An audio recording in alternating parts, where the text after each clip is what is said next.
Welcome to UO Today. I'm Paul Peppis, Director of the Oregon Humanities Center. My guest today is Sameer Pandya, Associate Professor of Asian American Studies at UC Santa Barbara. Pandya is also a writer of fiction. His first book, The Blind Writer, Stories in a Novella, was longlisted for the 2016 PEN Open Book Award. He is also the recipient of a PEN Civitella Fellowship.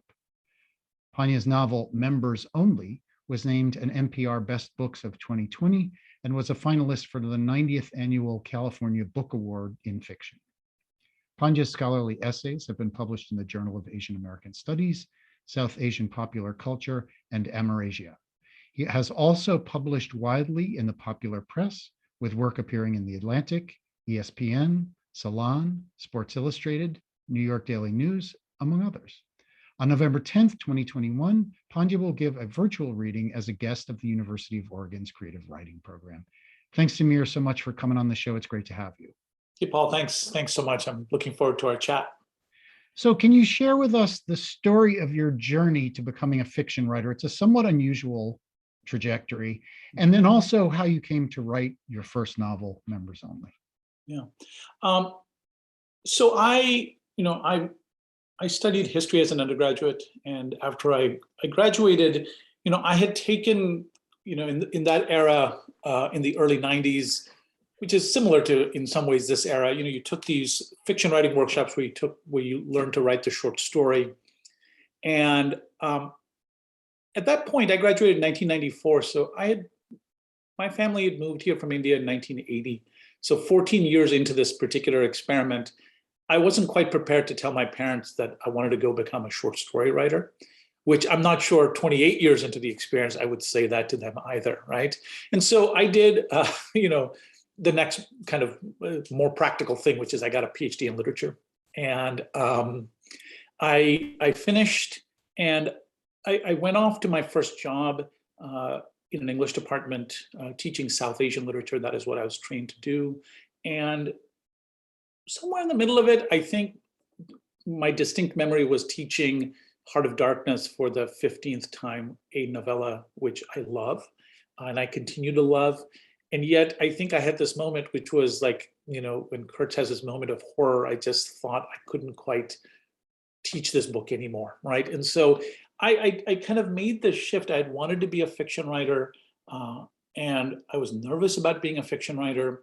I had a really nice tenure track job, and which now I think of as a pre-recession, pre-2008 decision. I quit that job, moved cross country with my wife. We just had a baby, and we both moved to the West Coast, and I kind of wanted to make myself into a writer, right? And for that period after that, for roughly a decade to 12 years after that, I taught in where I teach now in an Asian American Studies department as a lecturer, right?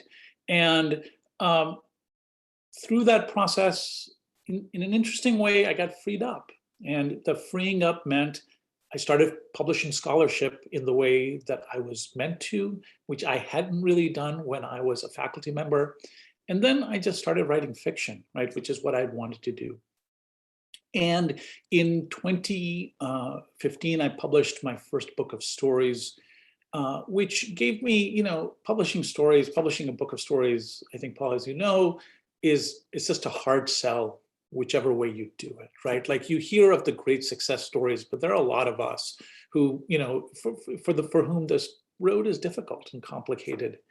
And out of all of it, I got this kind of nice fellowship that took me to Italy for 6 weeks. And I had meant to write a very different kind of book when I was there. But what I did instead is I just sat down and I thought about my own experience as a lecturer and the particular kind of insecurity that goes into that life, right? And I also recognized the profound privileges I had in having left a tenure track job and wanting to make myself into a writer in my 30s, right? And it's this kind of conflict between the kinds of privileges that I have experienced and then the difficulties that I've experienced, I placed into Raj Bhatt, right? And so I was there in this fellowship for 6 weeks, and I had this idea that I would set a novel in the span of a week. And so I put up these kind of 6 blank sheets on a cork board and gave them each the day, right? And I just started writing myself notes. And out of that, I kind of produced the first draft of this novel very, very quickly, right? And I think one of the things I want to say is that it was written in many ways in the shadow of the 2016 presidential election, right? And even though I don't directly name the period, I have set this novel in the fall, early fall of 2016, right? Where I think some of us collectively thought that things were going to go a different way, right?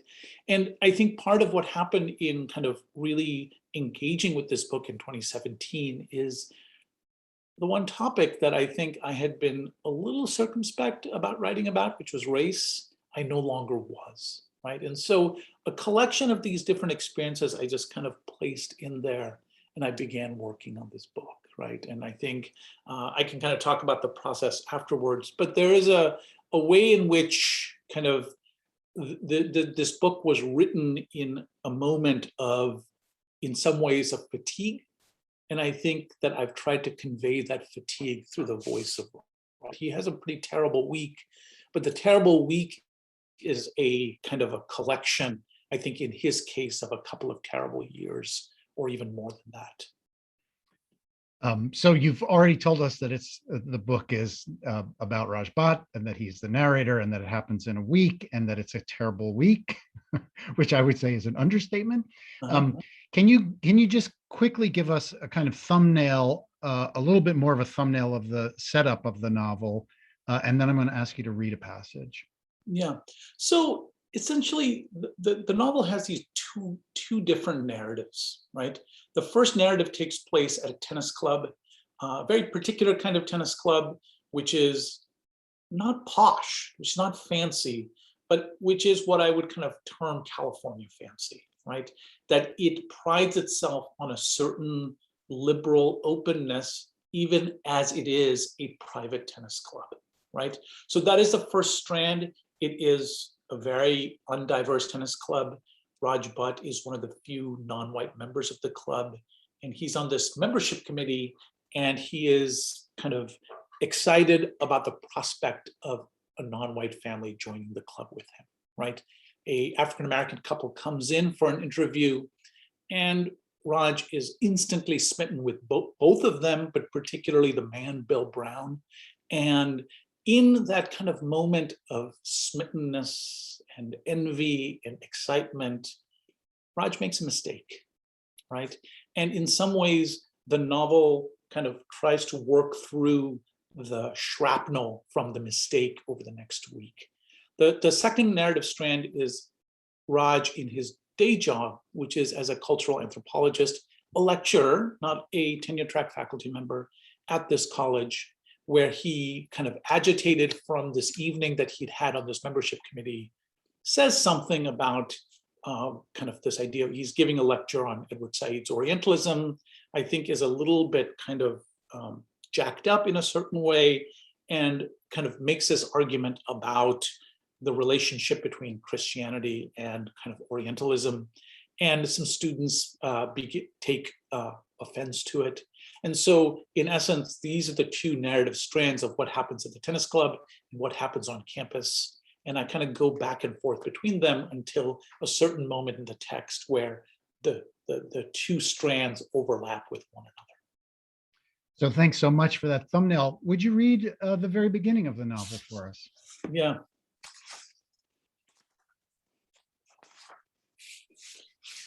All right, so this is the first chapter is called Sunday. We were just starting our third night of interviews, and I felt that kind of weariness that comes from having wasted time. Raj, I said, introducing myself to the first couple. The man was wearing a casual half-sleeve shirt, and his wife was refreshingly unremarkable. In a loose dress, her hair in a simple ponytail. I liked them for it, but only for about 10 seconds. Raj, the wife asked, leaning in. It was a question I'd been asked too many times in my life. Raj, I exaggerated. As in Federer. I feigned a smile, unsure if she was joking. They moved on, introducing themselves to the rest of the membership committee. The committee, Suzanne, the efficient and disciplined chair, Stan, a balding 60-ish lawyer, Richard, a leather-skinned club pro, Leslie, childhood friend of my wife, and I had a particularly difficult task. Over the course of 2 evenings the previous week, we had already spoken with 10 different couples about why they wanted to join the tennis club. Simple nouns elevated to proper noun status. Tonight, we would talk to still more and then choose 5 out of the total 15 to let in. The club had opened several decades before, in the early 70s, when couples were riding high from breaking rules in the 60s, and yet wanted to make sure their children knew how to slice a backhand properly. The original membership had been a mixture of old money and lawyers and doctors, all of whom downplayed the breadth of their bank accounts. But the past several years had brought the movie and hedge fund people who'd bought up the old estates and come driving into town in cars that were never more than a year old. As the town's gilding glowed ever brighter, the club, or the TC as it was known amongst members, it continued on, a simple place with 8 tennis courts, a swimming pool, and a rustic clubhouse with worn wicker couches. No flat screen TVs, no towel service. There was a soda machine that still charged 50 cents for a Coke. Simplicity was the brand. The simpler it stayed, the more people wanted to join, perhaps to rub off some of their new money sheen. The membership committee was tasked with bringing in families that had some sense of that earlier, understated ethos, as well as some of the newer sort who paid their monthly dues, but generally preferred to use their home swimming pools and tennis courts. My wife, Eva, had grown up coming here, her parents a little ambivalent about its clubbiness, and yet appreciative of that self-same simplicity. When we moved to town, we had joined together. The both of us were concerned by how quickly we were losing our urbanity. I, in particular, had fought the idea of the place, though quietly, somewhere inside, I knew I had been drawn to its luster. But for me, tennis courts and swimming pools were meant to be public. I'd honed my tennis skills on muni courts in the East Bay after my family had moved to California from Bombay. I was hazed into playing better by a group of Filipinos who worked the night shift at the post office, slept several hours in the morning, and then set up shop at the courts until they had to go to work again. In high school, I secretly hated the kids on our team who, with their multiple freshly gripped rackets and unscuffed Nikes, went off to private clubs after practice for further instruction. They had at least one parent who came to all their matches, while my parents were always working. I could sense then the deeper differences between us, though I didn't yet have the language to articulate them or the experience with which to understand them. But somehow, now, I'd grown to love belonging to my own club, or at least parts of it. I loved the late afternoon matches when the soft winter California sun lit up the surrounding hills in orange phosphorescence. I loved grilling meat with our friends while the children swam and swooped in for bites of hot dog. I loved diving into the pristine pool, swimming the length in one breath, and appearing at the other end, refreshed and alive. And most of all, I loved being there with Eva and our boys when the place was empty, hitting balls on a court and then jumping into the pool, the 4 of us a perfectly self-contained pod. In most every way, the club was not so different from the club my family had belonged to before we left Bombay. We joined a gymkhana, one of the many clubs that had originally been made for British colonials, but later, by the time we were members, were populated mostly by Bombay's upper middle class, after my father had gotten a big promotion. That was where I'd swum in a pool for the first time. After swimming, I'd lounge in the comfortable, dilapidated clubhouse with a mango lassi and a vegetable Frankie. I'd easily blended into the background of the gymkhana, not so much at the TC. Thanks so much, Sameer, for reading that passage.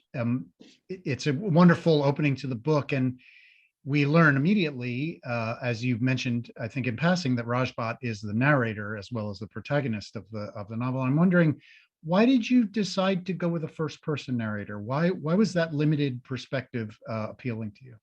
Yeah. I think there is a way in which, I mean, there are two ways I think I can answer that question, right? Which is, first, Raj professionally is an anthropologist. He's an ethnographer, right? And in a way, he has spent his professional life trying to maintain a certain kind of third person distance from his subjects, right? And for me, this book is an ethnography of the people whom he lives amongst. It is, in many ways, an ethnography of himself, right? And so I think on one hand, what I wanted to do was to take away that distance that he has always been comfortable with, right? Number two, I think there is a way in which kind of I am asking a lot from my readers to occupy his consciousness for 325 pages, right? And yet, what I hope and why I ended up with the first person is, I think I wanted to convey the constant conversation that a character like Rajbhat has when he exists in what he thinks of as this middle space, right? Where he is neither black nor white, he's neither rich nor poor, right? And so I think that what the first person does is it gives you an intimate sense of what that experience is like, right? And I think in a way, it also gives you an intimate sense of what being a father in this particular moment looks like, right? So that there are these series of moments where kind of it lands a reader closely there, right? And so, and because it all happens in a week, you don't, I wanted to kind of get away from the certain luxury of being able to look at this from a distance, right? I wanted to see what this experience was like for Raj as it was happening, where he does not have a moment to kind of sit back and say, oh, that didn't really go well. So you said a very interesting thing, that it's a kind of ethnographic novel. Mm-hmm. And let's talk a little bit about this question about genre, the novelistic genre, because this novel combines and revises several novelistic genres. I wasn't thinking of ethnographic novel, but now that you mention it, tell us a little bit about how you see the intervention that the novel makes around this question of novelistic genre. What are the novelistic genres that you're evoking, and how are you trying to transform or enrich them? Yeah, thank you. So I think, and I will say this is kind of, I've trained as a literary critic, right? But there was a part of me that had to put away that training when I started writing this book, right? So I think this is an answer I've arrived at in retrospect after this book was done, rather than sitting down, in saying that the three genres I was most interested in was, number one, the immigrant novel, right? And there's a way in which there's an arc to the immigrant novel, which is to go from tradition to modernity, to go from poverty to the American dream, right? And the section that I read, and part of the reason that last line is there, which is, I was comfortable at the Gymkhana and not so much at the TC, was to suggest that Rajbhat was well off and his family was well off in India before they arrived in America, right? And so I think a part of what I wanted to think about is the ways in which we rethink these immigrant lives, right? Which is that often, and this is not the case, this is a specific case here, is that the act of immigration is an act of class demotion, right? Is a place where the certain kind of caste and racial benefits that he enjoyed growing up are not the same ones he enjoys in this country, right? So kind of tradition number one.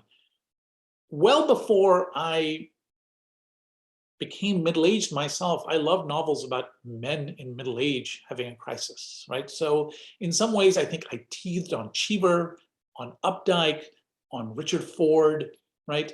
these are kind of, and they're a very specific kind of tradition, right? Like, and I think in some ways, even as I was reading this to you just 5 minutes ago, I was just thinking about how much kind of Cheever's voice is in my head when I'm writing, right? It's because in some ways, more than any kind of post-war American novelist, Cheever and to a certain extent Roth have been these two interesting, very different guiding lights for me, right? And so I think I was interested in that kind of crisis and what that crisis looks like. And then the third and kind of the genre that I was primarily interested in was the campus novel, right? And the ways in which the campus novel traditionally has a tenured faculty member. Traditionally, right, when you look at the tradition, going all the way back to like Stoner by John Williams and Kingsley Amis, all of these different examples is traditionally a white man in crisis, right? And so in bringing all three of these together, what I felt like I could do is to help us rethink the immigrant narrative, and then to rethink midlife crisis as what happens when race is the midlife crisis, right? What happens when your racial identity becomes the thing that prevents you from kind of passing in the way that you have passed, right? And then finally, the other thing I wanted to say about the campus novel is I also wanted to think about the ways in which our campuses have changed, right? They are not the campuses that I went to as an undergrad or as a grad student. And Paul, you've been on a campus for much of your professional life, right? You and I could have an entirely different conversation about the various acts of this really important social space in our collective lives.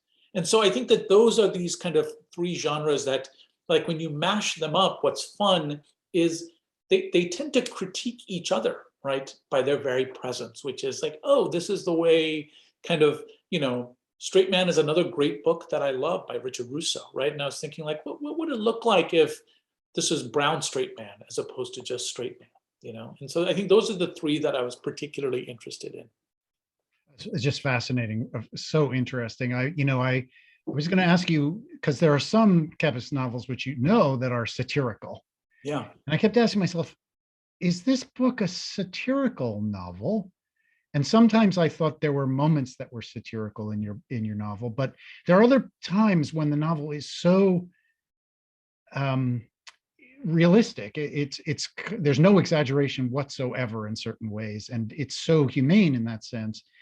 But what you've just said about this mashup, that's fascinating to me, because in a way, this mashup of genre, as you just described it, really does allow you to get at that critical perspective that satire gives, with much less of that cold, harsh, exaggerated quality that satire often has, which is one of the reasons why this book is a moving book, because you're not distanced. Obviously, the use of the first person too does that. But another crucial part of what you said is this, that it's about a brown protagonist. And the novel was published in July of 2020. So this is right in the middle of the ongoing racial reckoning in the wake of the murder of George Floyd and the Black Lives Matter movement. And the book it's really, and you've said this in a couple of moments, which it's really a book about race in America, but its take on race in America is an unusual take. Would you talk to us a little bit about how you understand the way this book handles the problem of race in America? Mm-hmm. There is a way, rightfully so, we have had a consistent conversation about race as one that is decided between black and white, right? That is for every clear reason possible, right? Like, there is no reason it should not have been, that should not be the conversation, right? And I think George Floyd in 2020 really underscored that, right? Which is to go from, and this is when I was saying that this is set in 2016, right? Which is kind of how quickly we go from a certain kind of Obama era optimism to a complete shift in the ways in which, like, how quickly the word post-racial became a useless term, right? And so on one hand, I think that that is a significant piece of this, right?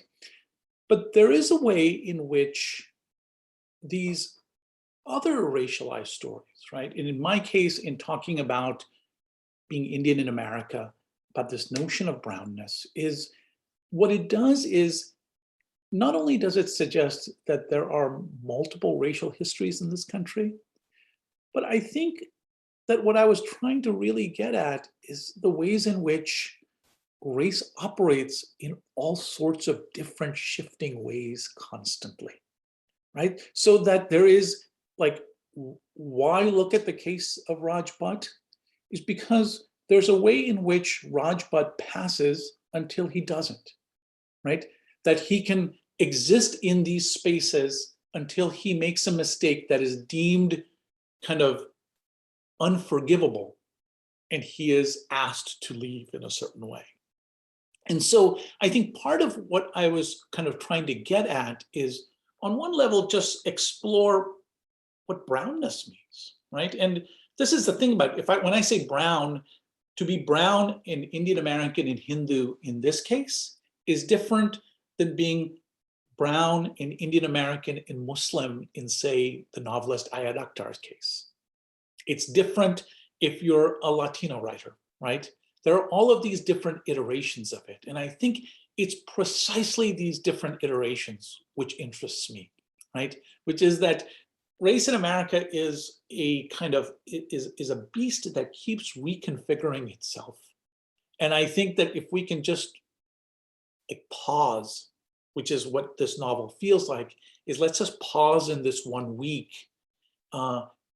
It may not tell us about kind of black and white, but it may tell us about how some folks exist within that binary when they do not belong to either of them. Oh, fascinating. Say a bit about, in the context of what you've just been saying, about the title. How do you understand the title, the resonances of the title, members only? I mean, a couple of things, which is to go back to Raj's existence at a university, right?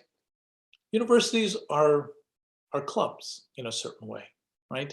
And there are certain employees of a university who are kind of allowed into the club, and there are certain employees who remain outside of the club as if it's a glass building and you're looking in, right?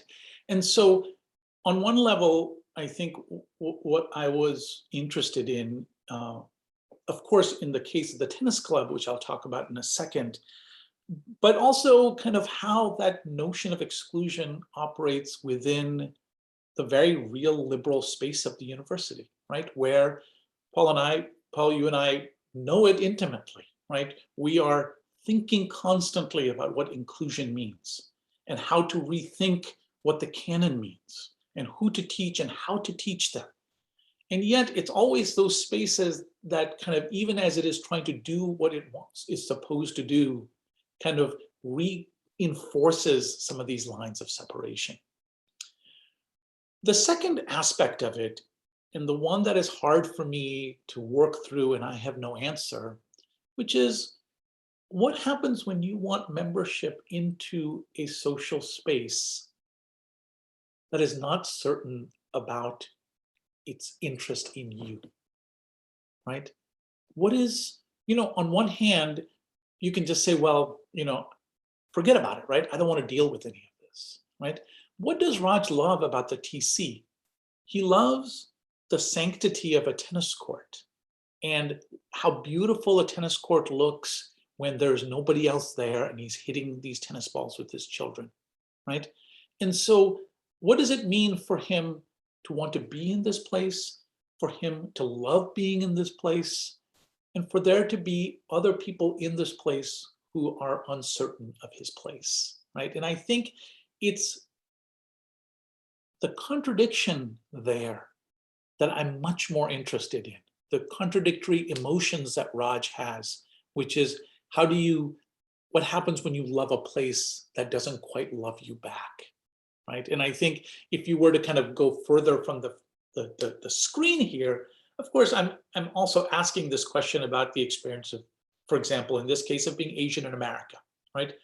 In the light of COVID, for example, right? What happens when you are part of this place that begins to really enact moments that says you're not here, you're not welcome here. You will always be a foreigner on these shores, right? And so that's, I think, this notion of membership and the conflicting emotions that go with it, that is what interests me with this book and this particular title. Well, thanks so much for that answer. We're coming to the end of our time together. So this will be my last question, and I hope it's not an unfair question. Have you read anything recently that you would recommend? I always ask creative writers when I speak to them if they can have any books that they would recommend for our viewers. Yeah. I will say that right now, I mean, there are there are a couple of books that I have kind of, one that I'm in the midst of and one that I have just finished, right, which I found interesting.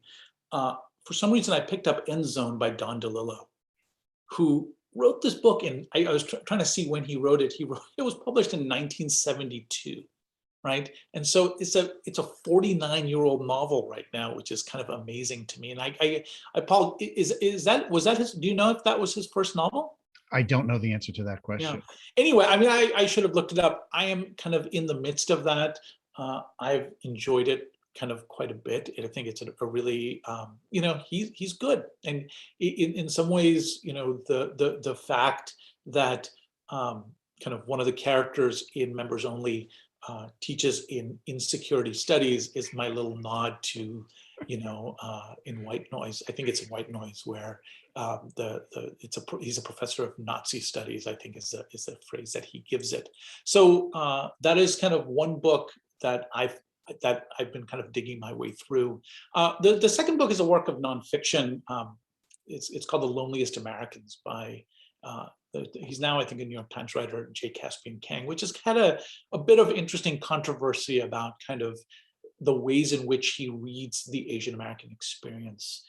And I kind of flew through that book as well. So both of those books are very different kinds of books, but sometimes it's good to read something very, very recent and then to just go way back in your bookshelf and find something that you haven't looked at for a long time. Well, thanks, Sameer, for those recommendations. And especially thanks for taking the time to talk to us about your career, about your new novel, Members Only. It's just been a total pleasure. Thanks, Paul. I really appreciate it. It was a great conversation. I've been speaking with writer Sameer Pandya, Associate Professor of Asian American Studies at UC Santa Barbara and author of the novel Members Only. On November 10th, 2021, Pandya will give a virtual reading as a guest of the University of Oregon's Creative Writing Program. Thanks so much for watching.